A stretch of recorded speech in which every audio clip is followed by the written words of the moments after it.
Christian ఏమనుకుంటాడంటే మా యేసుక్రీస్తు రక్షిస్తాడు అంటాడు.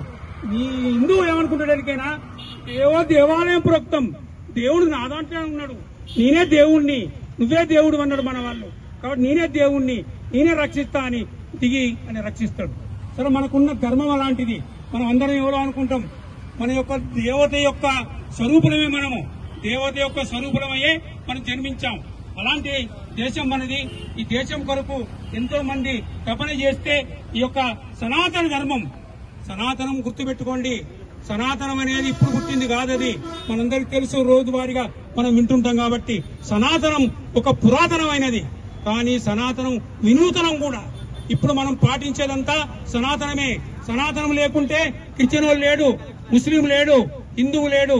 సనాతనం చెప్పాడు, మేము రెగ్యులర్ గా దేవుణ్ణి పూజించమన్నాడు. రెగ్యులర్ గా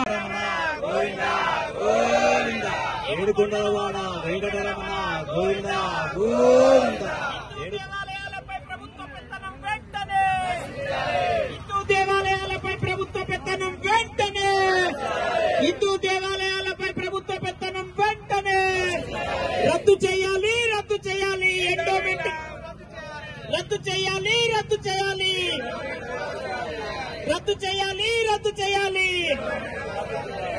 ఏడుకొండలవాడ వెంకటరమణ గోవింద.